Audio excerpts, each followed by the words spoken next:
Olá, boa noite, muito boa noite, seja bem-vindo, esse é o Fórum Sindical, programa que vai ao ar toda sexta-feira aqui pela revista Fórum, resultado de uma parceria entre o nosso portal da Fórum e o Sindipetro NF, que é o Sindicato dos Petroleiros do Norte Fluminense, sempre para falar aqui de direitos dos trabalhadores, falar sobre o mundo da política, mas sempre na ótica sindical, aqui com a palavra dos trabalhadores, dos sindicalistas.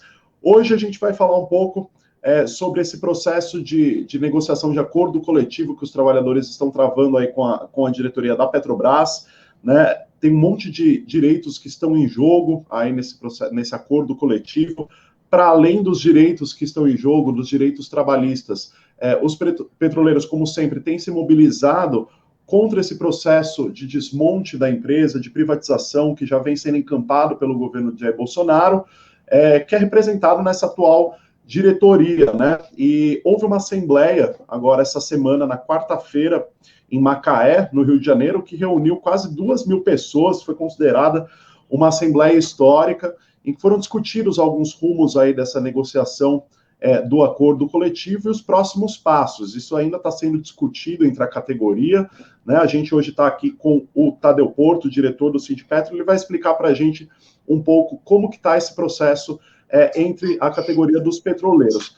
Para começar, para a gente esquentar aqui no programa, eu vou pedir para colocarem um vídeo do assessor jurídico da FUP, né? É isso, Tadeu? Que ele falou na Assembleia agora de Macaé, né?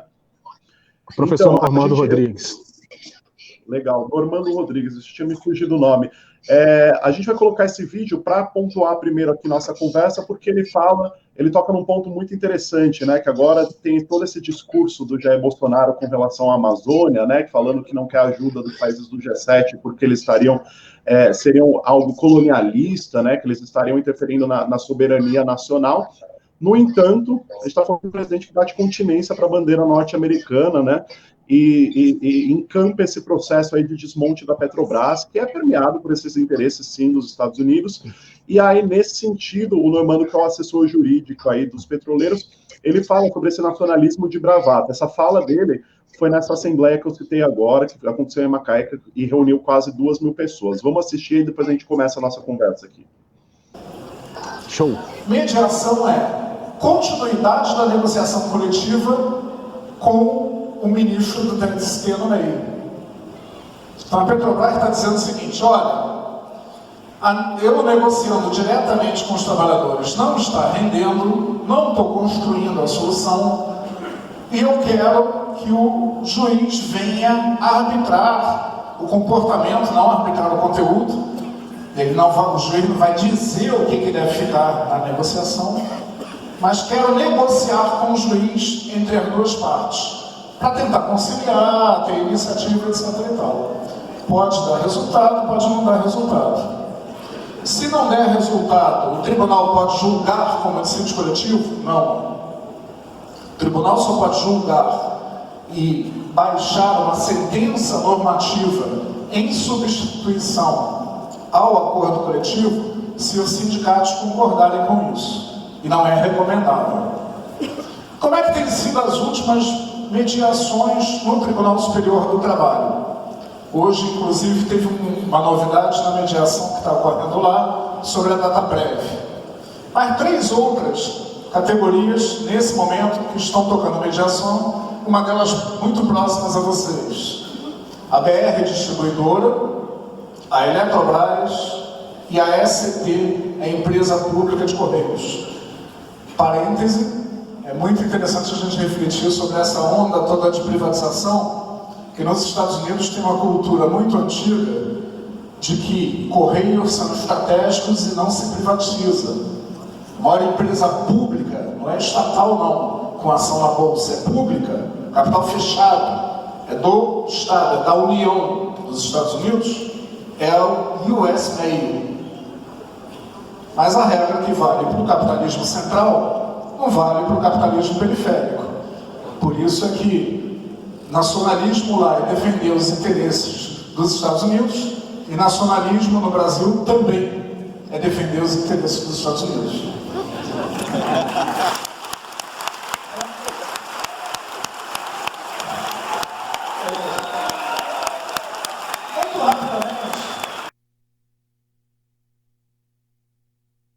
bom essa fala do Normando, né? Defender interesse no nacionalismo no Brasil e nos Estados Unidos é defender os Estados Unidos, né? O resumo da história. Bolsonaro mostra isso bem. Pois é. Então, bom, Ivan... Não, só queria já para a gente abrir aqui, que é o que a gente estava discutindo um pouco antes do programa, né? Há toda uma discussão aí de que o bolsonarismo está se refletindo, o bolsonarismo do governo está se refletindo diretamente dentro da Petrobras, né? Então, o Normando fala aí dos interesses norte-americanos e tudo mais. Então, acho que você podia abrir, Tadeu, explicando para quem nos assiste como que essas características do governo Bolsonaro, esse nacionalismo de bravata que o Normando citou aí, né, esses interesses se fazem presentes dentro da Petrobras para os trabalhadores e como vocês estão reagindo com relação a isso? Pois é, Ivan, boa noite aí, cara, boa noite para todos que assistem a gente. Cara, um grande exemplo que nós temos é a maneira com que essas assembleias se encaminharam. Essas 2.000 pessoas aí foi uma das assembleias que a gente fez. A participação deve ter sido de 4.000 trabalhadores. Essa assembleia de 2.000 pessoas é do pessoal que a gente chama das bases administrativas da Petrobras, que são as pessoas que não trabalham nas áreas operacionais. Claro, nós, quanto marxistas, valorizamos qualquer tipo de trabalho, mas são categorias dentro da Petrobras que têm características diferentes de discussão. E a participação dessa parte da base administrativa dentro do nosso sindicato nunca passou, aliás, né, algumas vezes na história passou sim, né, mas não passa na média de 400 pessoas numa avaliação dessa, que é a avaliação de uma proposta da Petrobras. Nós tivemos 2.000. Isso é uma resposta da categoria petroleira ao assédio muito forte que a Petrobras praticou nessas negociações. Um assédio que nós do sindicato nunca vimos e a nossa categoria também nunca viu. A Petrobras, ela obrigou quem tem cargo de liderança, que ela chama assim, quem tem cargo de confiança, a ir votar contra essa proposta. Obrigou mesmo, tentou fazer o tipo de voto de cabresto, humilhou, assediou, né? A revista Fórum deu uma reportagem, inclusive, sobre a questão dos 8 supervisores em Manaus. O Bolsonaro gosta de botar fogo em tudo, né? Os 8 supervisores de Manaus que foram destituídos do cargo, único e exclusivamente por se abster de votar. E também nós tivemos um caso em Minas Gerais e estão pipocando casos em todos os lugares. Mesmo no governo Michel Temer, cutucando Pedro Parente, que desmontou e tentou desmontar a empresa da maneira que ele tentou, nós sofremos um ataque tão grande à liberdade sindical da maneira que a gente está sofrendo.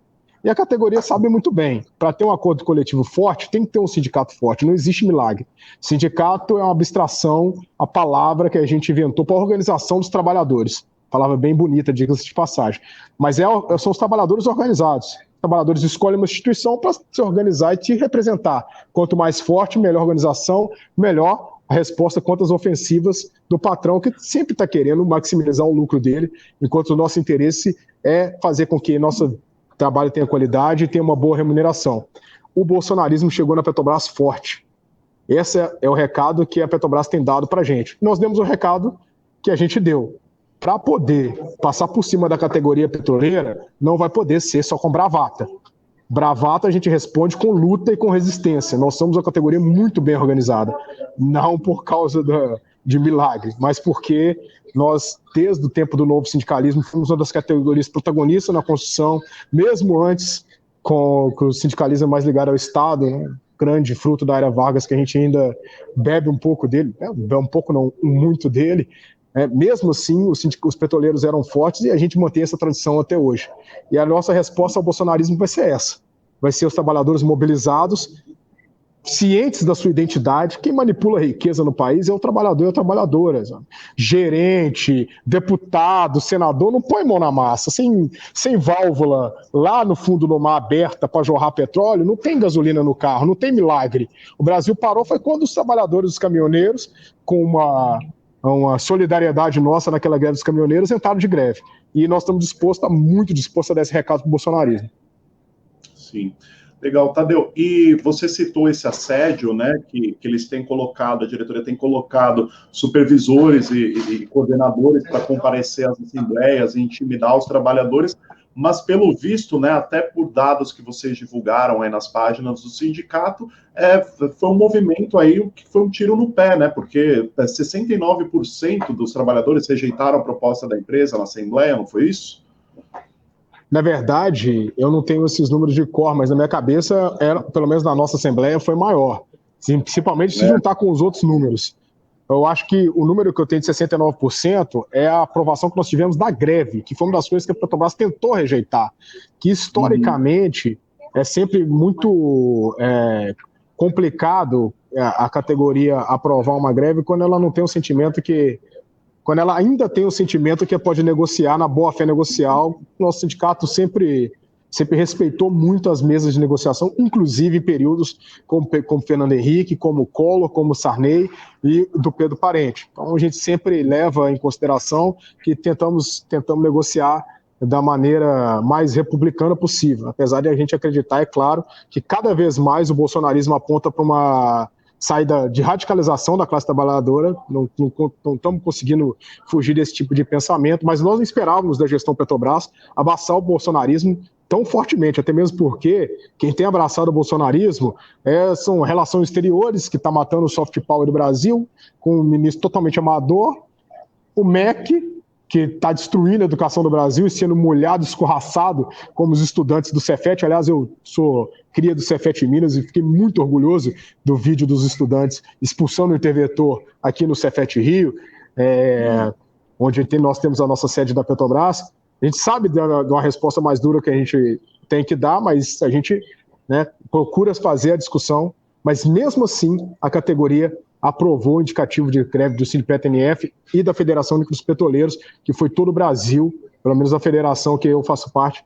Posso dizer que todas as categorias, todos os sindicatos pertencentes à federação aprovaram essa greve caso a Petrobras resolva chutar o balde na privatização e, é claro, também retirar os nossos direitos de maneira assintosa. Só para passar para você de novo e colocar um detalhe, Ivan.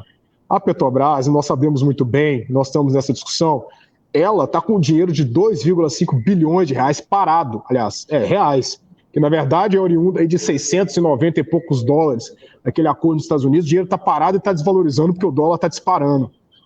E a Petrobras, que prometeu esse dinheiro aí para o Dallagnol, esse crápula, esse ser humano que a gente, nós que somos de esquerda, só mantemos a humanidade quanto a ele porque somos educados para tal, para manter uma humanidade básica para qualquer ser humano. Então, uma pessoa sem escrúpulos, canalha, um narcisista ambicioso que pautou o país inteiro só para ganhar dinheiro. E não sei por que a Petrobras resolveu dar 2,5 bilhões de reais para esse cara. Enquanto isso, nós temos um navio, que é o FPSO Rio de Janeiro, com o risco de afundar com o mar, como a P-36 afundou. Nós tivemos vazamento na P-53, que é uma das produções da Petrobras. Nós tivemos vazamento na refinaria Abreu e Lima, ou seja, a Petrobras deixou de investir no meio ambiente para investir no Dallagnol. E não está querendo investir também nos trabalhadores.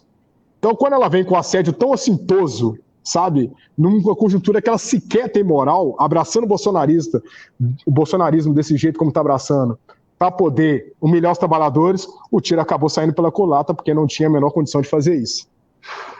Pois é, Tadeu.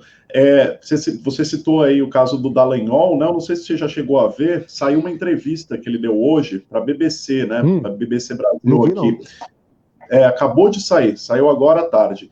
E você citando essa coisa da falta de humanidade, não sei o que, só para citar, como você pontuou o Dallagnol aí, né? Eu gostaria de citar rapidamente o absurdo, né? Que ele se referindo à morte de parentes do ex-presidente Lula de maneira irônica, conforme mostrou da Intercept Brasil e tudo mais. Agora, nessa entrevista, ele confirma a autenticidade das mensagens, né? Ele não nega que aquilo, ele não diz que aquilo é falso, e ainda por cima ele diz que aquilo é o tipo de conversa que se tem numa mesa de família, num contexto íntimo.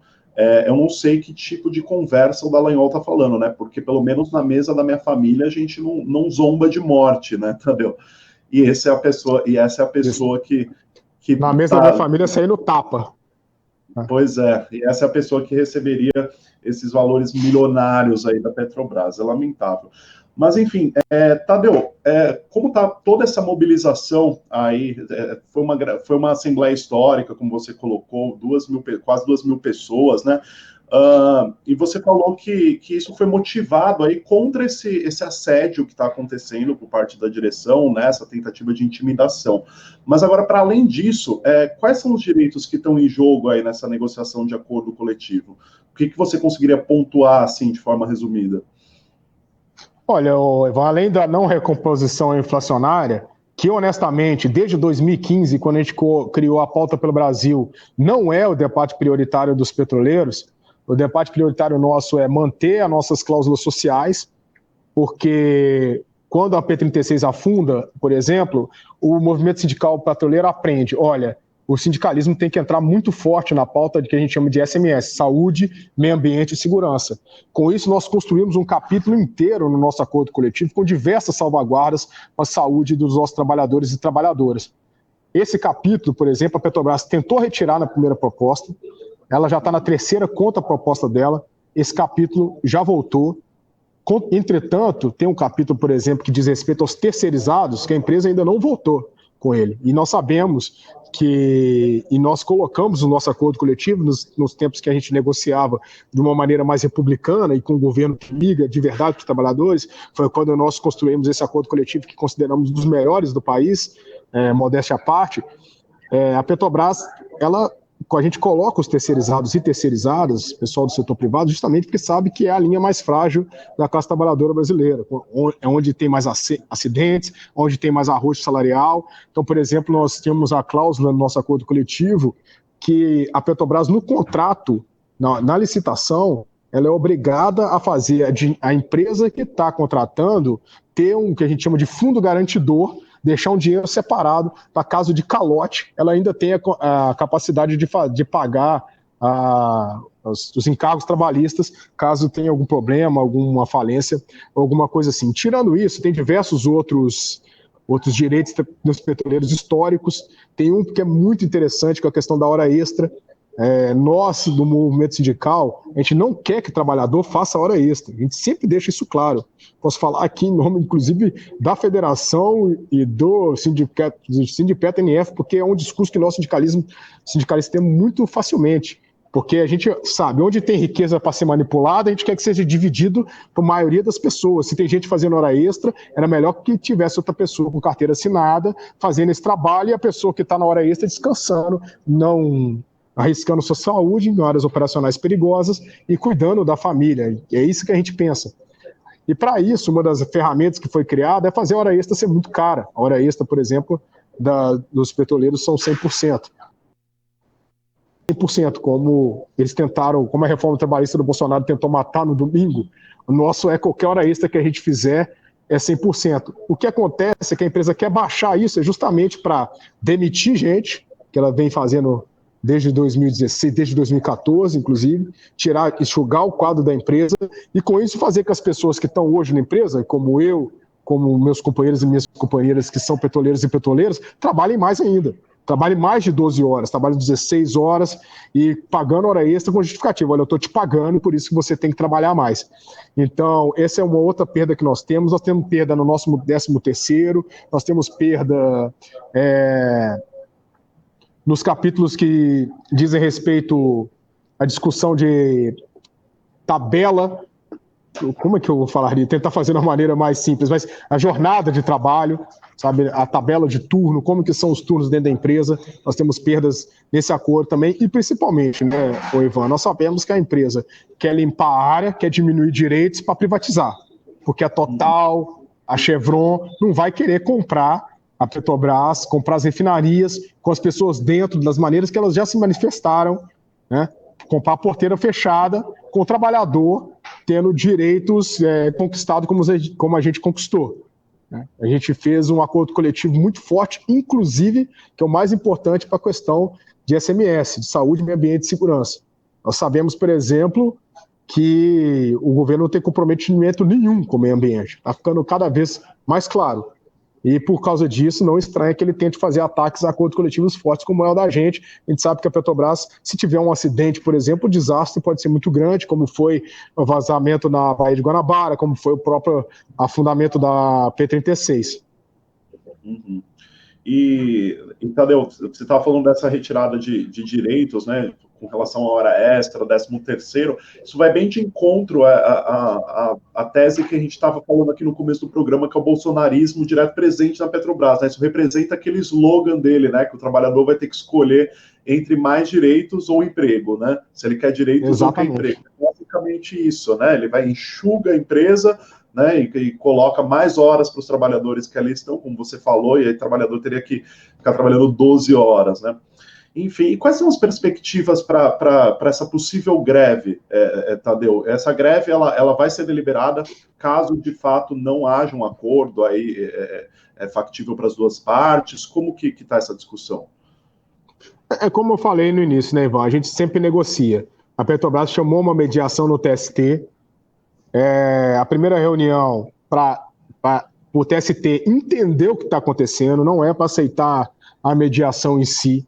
Aconteceu na quinta-feira, nós tivemos representantes nossos lá em Brasília, a Petrobras mandou representantes também em Brasília, e agora a federação está reunida para decidir os próximos passos. Mas a gente tem a nossa essência de negociação. Nós vamos para o debate, vamos para a boa-fé negocial. Já explicamos para a Petrobras, provamos, inclusive, por A mais B, que não tem a menor condição dela argumentar que não tem dinheiro para poder, como ela tem argumentado, para poder manter o nosso acordo coletivo durante 1 ou 2 anos, como a gente sempre negocia. Afinal, a empresa adiantou 2,6 bilhões para os acionistas no trimestre, por causa de um lucro trimestral. Uma empresa que há 1, 2 anos pagava lucro só anual, agora está pagando trimestral e ainda adiantou. Nós sabemos muito bem que dinheiro tem valor no tempo, 2,6 bi. Tem o próprio fundo Dallagnol, que são 2,5 bi. Tem a Class Action, que o fundo Dallagnol é do departamento, é um acordo com o Departamento de Justiça americano. A Class Action é um acordo com os fundos abutres, muito esquisito, diga de passagem, nós sabemos muito bem disso. Eu tenho uma aposta que talvez a Vaza Jato traga luz ao que aconteceu para esse acordo sair, mas esse acordo foi de 10 bi, brincando aí, Ivan, nós estamos falando da Petrobras queimando 15 bilhões de reais. Nós fizemos uma conta, Ivan, se a Petrobras pegasse esses 2,5 bi e separasse para a remuneração de quem efetivamente gera a riqueza dela, que é a categoria dela, e olha, que nós passamos pela Lava Jato 4 anos apanhando igual cachorro louco, quem é petroleiro. Até hoje a gente tem aquele tubulão de ferro jorrando dinheiro lá do Jornal Nacional, até hoje, como se todo mundo da Petrobras fosse corrupto, mas ninguém teve coragem de questionar a capacidade técnica dos petroleiros e petroleiras. Ninguém no Brasil tem capacidade. Nós somos talvez a grande empresa de tecnologia desse país e a descoberta do pré-sal é um dos grandes exemplos disso. E mesmo assim, a empresa prefere valorizar quem está especulando dinheiro, né, um grande problema para o país, do que valorizar quem efetivamente está indo lá, pôr na mão da riqueza material, se arriscando por isso. Nós estamos tendo grandes acidentes. Nós tivemos há 2, 3 semanas um trabalhador que quase perdeu a perna numa plataforma, num acidente. Nós estamos acompanhando esse caso de perto. Nós sabemos que isso é oriundo da falta de investimentos que a Petrobras deveria estar fazendo na vida do trabalhador e da trabalhadora, e queimando esse tanto dinheiro da maneira que está queimando, está querendo explicar para a categoria que precisa retirar direito. A gente sabe de onde que está vindo isso. Está vindo da frase que você falou, Ivan.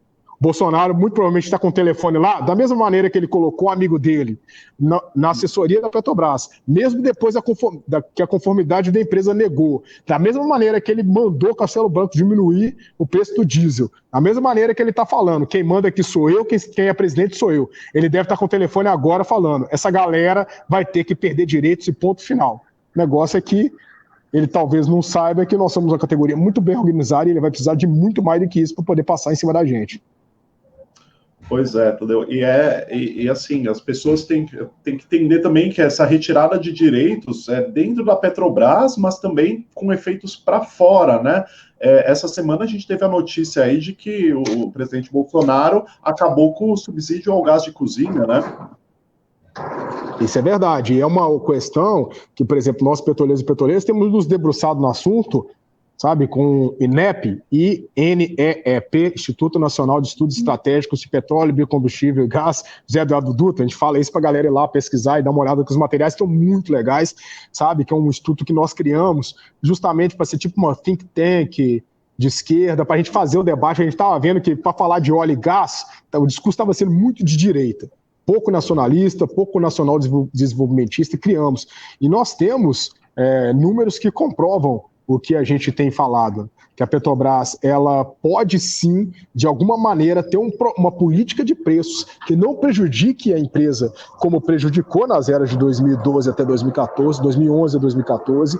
Nós não negamos isso, sabe? O próprio Gabriele faz essa autocrítica e já fez com a gente. O próprio presidente Lula faz essa autocrítica sobre o que foi feito nesse período, mas não é para seguir preços internacionais da maneira que está seguindo. O dólar disparou, a gasolina disparou junto, o gás de cozinha vai disparar junto. E se o barril de petróleo disparar também, que não custa nada, com o Trump maluco do jeito que está, com a crise financeira, econômica que vem se aventando no mundo inteiro, que está fazendo a BC queimar dólar, igual maluco, por exemplo, que está fazendo a Argentina entrar em moratória. Tudo isso pode ser tempestade perfeita para jogar todo o colo da crise na classe mais pobre brasileira. Por quê? Porque quem paga querosene de avião, quem usa gasolina para passear para Búzios, para Abrolhos, para fazer essas grandes viagens, que é a classe média alta brasileira, não vai se importar tanto com o preço. Lembro da Tiziane Pinheiro, eu nunca me preocupei com a gasolina. Essa entrevista dela foi muito emblemática para mim. Eu acredito que quando ela era companheira do Roberto Justus, que ela deu essa entrevista. Mas a classe pobre vai sofrer com esse aumento. A gasolina é primordial para cozinhar, e cozinhar é comida. Nós estamos falando de fome. O gás de cozinha, desculpa, é crucial para cruciar. Que isso, gente? É crucial para cozinhar. Que isso, estou viajando. Eu vou passar para você porque eu já estou falando demais. Mas é isso. Nós temos a capacidade de sim ter uma política de combustíveis para o Brasil que contemple o povo brasileiro sem poder prejudicar a Petrobras. Pois é. Essa coisa do gás de cozinha, Tadeu, no começo do ano, a gente estava dando uma matéria na Fórum que já havia essa escalada do preço do botijão, né? E, assim, casos, assim, não só dezenas de casos de pessoas sofrendo acidentes domésticos porque estava cozinhando com álcool e com lenha em casa, né? Isso a gente está em 2019, né? Quem imaginava em pleno ano de 2019 as pessoas ainda iam ter que recorrer a álcool e lenha para cozinhar, porque não tem dinheiro para comprar gás de cozinha, né? Enfim, eu gostaria de mencionar rapidamente aqui, Tadeu, que você citou a questão da autocrítica aí, que o próprio ex-presidente Lula fez essa autocrítica sobre os preços, o Gabriele, você citou o dólar, por falar em autocrítica em dólar, o ex-presidente Lula fez uma brincadeira essa semana, não sei se você viu, falando justamente dessa coisa do dólar, porque é o seguinte, em 2017... Na BBC? Não, ele pelo Twitter dele, ele mandou pela assessoria, eles tweetaram o que aconteceu. Em 2017, resgataram essa semana essa matéria. A Folha de São Paulo soltou uma matéria da XP Investimentos, uma pesquisa, quando o Lula ainda não tinha sido preso, né? Ele ainda era colocado como candidato, e o mercado fez um baita de um terrorismo falando, e aí eles fizeram uma pesquisa com investidores, e os investidores dizendo que se Lula fosse presidente, o dólar ia bater os R$4, né? E era todo aquele medo do dólar, bateu os R$4, né? E aí faziam essa pesquisa com relação ao Bolsonaro, que também já era candidato. E uma minoria dos investidores achava que o dólar bateria os R$4 com o Bolsonaro. Bom, o resultado a gente está vendo agora. Nessa semana o dólar chegou a quase 4,20 com o presidente Jair Bolsonaro. Aí o que o Lula fez? Ele foi ao Twitter e falou, e o mercado não vai fazer autocrítica? Já fez essa... Boa. Enfim, é importante a gente lembrar dessas coisas, né? Enfim, Tadeu, acho que a gente podia passar um vídeo agora do Teseu Bezerra, que é diretor aí do Sindipetro MF também, né?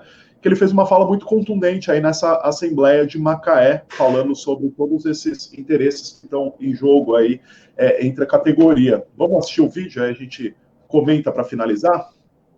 Claro, bora. E a gente tem orgulho. A gente está contribuindo para um país melhor. O petroleiro é muito além sequer da produção. O petroleiro e a petroleira são engrenagens da economia do nosso país. São engrenagens da soberania do nosso país. A soberania energética, quantas guerras nós já vimos por causa do petróleo? Irã, Iraque, Afeganistão, não era terrorismo. Era o petróleo. A Venezuela era o petróleo. E a gente chega em um momento como esse. Qual o papel de cada um de nós aqui? É simplesmente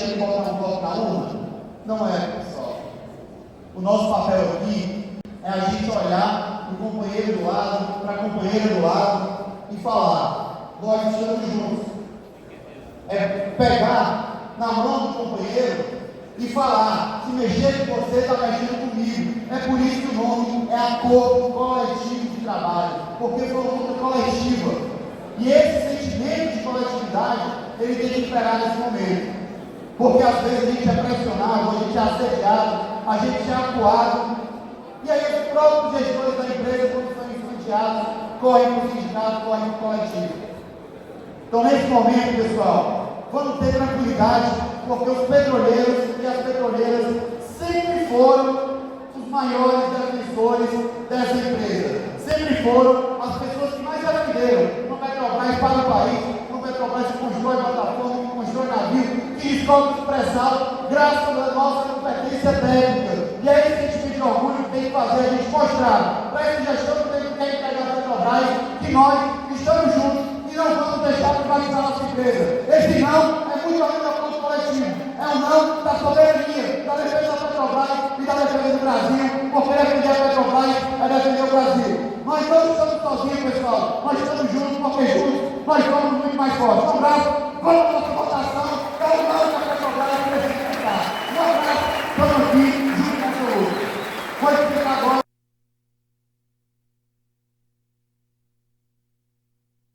Do Teseu, Tadeu, aí para a gente finalizar, eu queria que você comentasse isso rapidamente. O Teseu, ele fala ali, né, que é preciso olhar para o trabalhador que está ao lado, né, afinal é por isso que se chama acordo coletivo.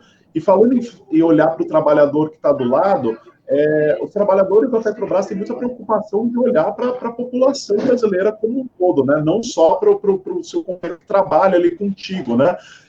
Então, nesse sentido, Tadeu, como fazer aí para a população abraçar essa campanha em defesa da Petrobras, contra o desmonte, por mais direitos? Como que a categoria sindical aí pode aproximar a população na defesa da Petrobras? Só deixar um grande abraço para o Teseu primeiro, ele é nosso coordenador, grande amigo meu, Ivan. É legal, porque eu com esse sotaque mineiro, ele com esse sotaque cearense, e nós somos das plataformas do Norte Fluminense do Rio de Janeiro. Isso é uma característica dos petroleiros que trabalham no mar. Tem gente do país inteiro. Eu, por exemplo, aprendi a tomar chimarrão lá na P53 com um grande amigo gaúcho que embarcava comigo. Então, Ivan, é isso, né, cara? É o famoso ninguém solta a mão de ninguém. Na verdade, não tem milagre.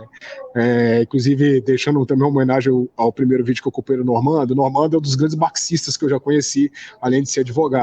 E eu devo muito a ele.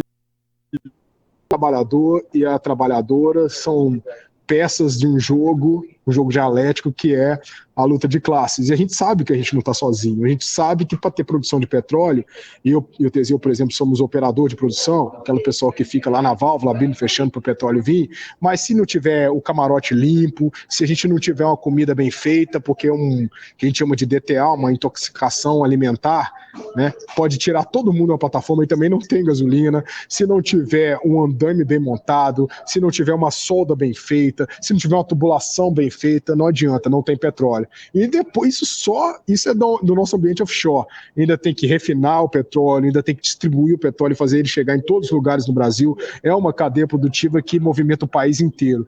O Brasil é um país que escolheu logisticamente depender de caminhão depende de diesel, então a gente sabe o papel estratégico que a Petrobras tem no país, não só na questão de caminhão, na questão da aviação e outros N derivados do petróleo. Gabriele que costumava falar, tudo que você vê, Ivan, ou tem petróleo na composição ou foi carregado pelo petróleo. Não tem milagre. Por isso que o petróleo é tão forte da maneira que é. Entendendo isso, entendendo que a classe trabalhadora brasileira tem que se unir, principalmente nesse momento de polarização tão forte e radical, nós petroleiros não conseguimos pensar único exclusivamente na gente, porque a gente sabe que se a gente pensar na gente vai virar uma ilha e vai ser engolido a qualquer momento. O ninguém solta a mão de ninguém, tem que ser para todo trabalhador e trabalhadora desse país, formal, informal, se é coach, se não é coach, se gosta de pão, com mortadela, se gosta de coxinha, se votou no Bolsonaro ou não. É trabalhador, manipula a riqueza, tá correndo risco de saúde, o capitalismo está explorando ele e nós temos que dar um jeito de dialogar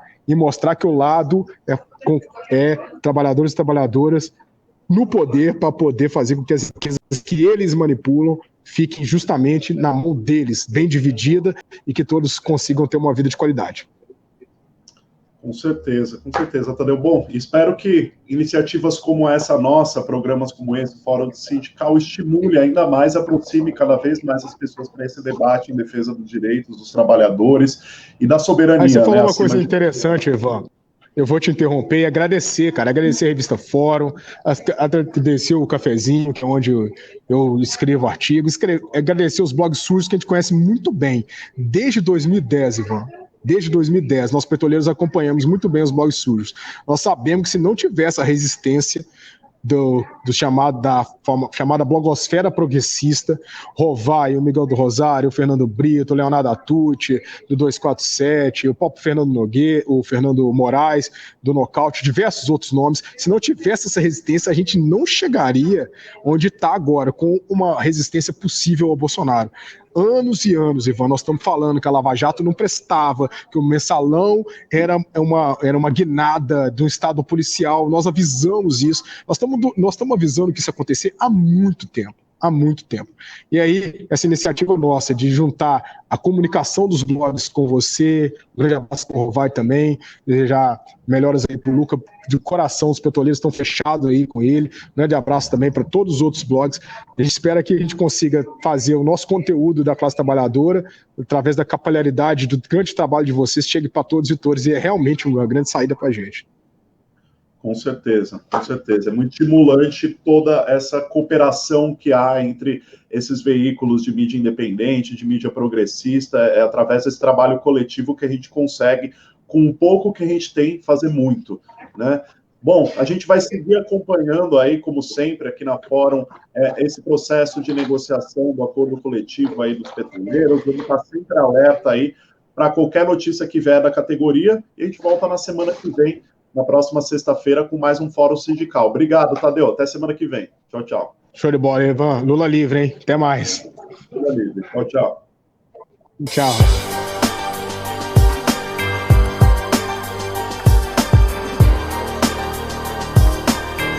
Oi, gente.